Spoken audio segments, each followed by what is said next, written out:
Well, it seems that once a year, Bungie drags me back to make a video whinging about something they've done/decided.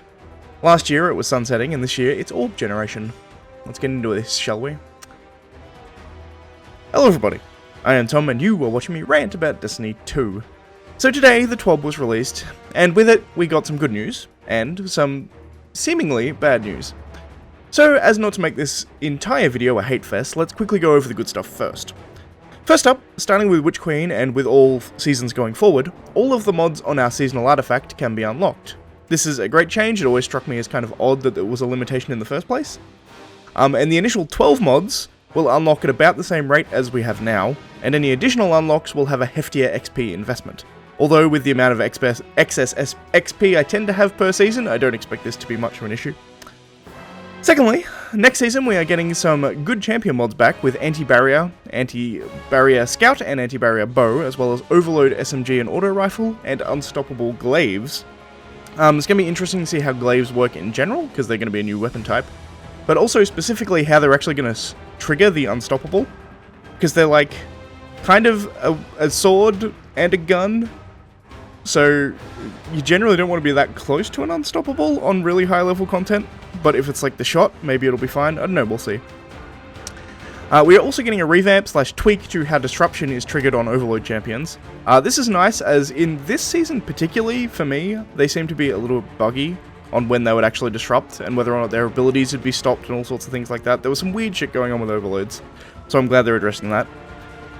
I feel like this was already confirmed, but they also reiterated that the 30th anniversary content is going to stick around for Witch Queen and the year going forward. And finally, last for the good changes, we have that you'll be able to change the element of a fully masterworked piece of armor for 10,000 glimmer, 20,000 for exotics, and 1 upgrade module, as opposed to the exorbitant amount of materials that it currently takes. This one is a fantastic change, but honestly I feel like you could probably just get rid of the cost entirely. The Glimmer Sync really doesn't seem that necessary for me at this point. And if it is, I don't know why they don't raise the actual cap for Glimmer above $250,000, but I digress, back to the main part of this video. Okay, with all that out of the way, we can get onto the controversial, in air quotes, part of the TWAB.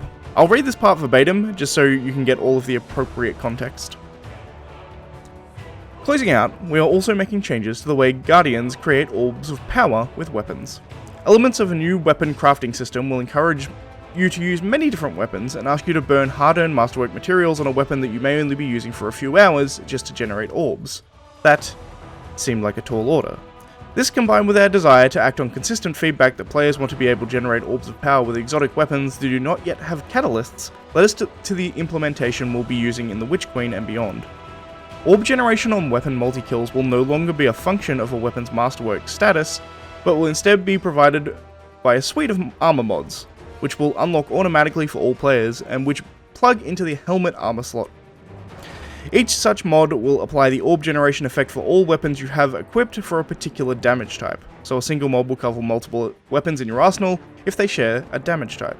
This also applies to a weapon that changes damage types, like hard light or kinetic weapons with osmosis. You will continue to create exciting exotic catalysts over the next few seasons, but in the meantime you'll be able to generate orbs with Cloudstrike, Thorn, Thunderlord, Taraba, and any other weapon in the game. Now, I feel like veteran players don't need me to explain why on the face of this, on paper, this looks like utter horseshit, but I'm going to go in depth regardless, because, well, this is a rant video and people love confirmation bias. I'll start this section by noting that we don't know everything about how the future systems will work and or integrate, and it's possible that I'm going to feel silly for getting upset at this. But honestly, I don't trust Bungie to be that forward-thinking at this point. Sunsetting. Content vault. Firstly, it is worth noting how integral orb generation from masterwork weapons is to a lot of builds in the game. Notably, charged with light builds. However, also any build that isn't running 100 intellect, the orbs that you get from the gun are really useful. Orbs have been part of the game for a long time, and as such, a lot of the current and even yet to be theorycrafted builds rely on the easy and notably consistent generation of orbs of power. So as one might expect, removing that ability from us is probably going to go over poorly with the community. So, orbs off multi-kills is good. And we can still do that, no problem. It just takes an armor mod. Well, more specifically, a suite of armor mods, each only working for a particular element.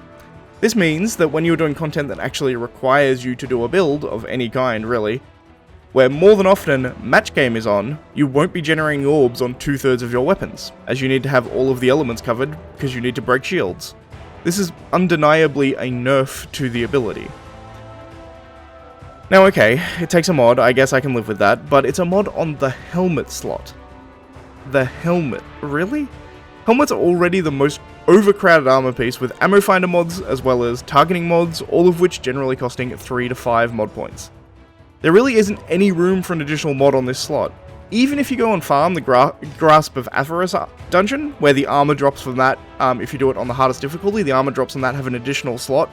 It doesn't matter, because the problem that you have with helmets is mod points. It's not the fact that you need another slot, it's the fact that you take up all of your mod points with like 2 mods.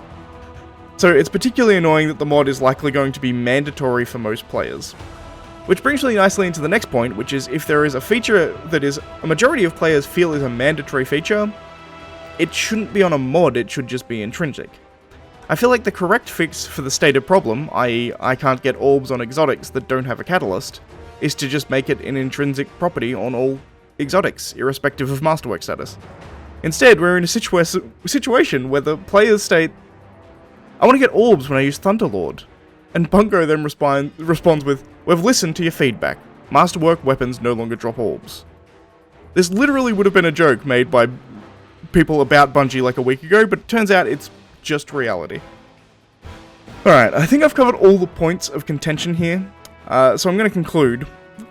If they'd just come out and said, we think that orbs of power are too easy to obtain, so we're going to make this system to make them a bit hard to obtain, I would have disagreed with it, but at least it would have been honest. This seems kind of condescending. They came out and say, oh, we've listened to your feedback, and this is what you actually want. This is what you guys want. I mean, hey, maybe when Witch Queen will come out, I'll be proven wrong, and this change will work wonderfully with all the new weapon crafting systems, and I'll be here looking like an idiot. But hey, at least if I'm wrong, I'll be a happy idiot, because the game won't be worse for the change. But honestly, I feel at this point it's kind of naive to trust Bungie on something like this. They've been consistently making bad calls and then walking them back after the community backlash, and I feel like this is going to be no different. We'll see. In any case, I hope you enjoyed the video. If you did, please leave a like, share it around, and consider subscribing. Thanks for watching, and I shall see you next time. Bye guys.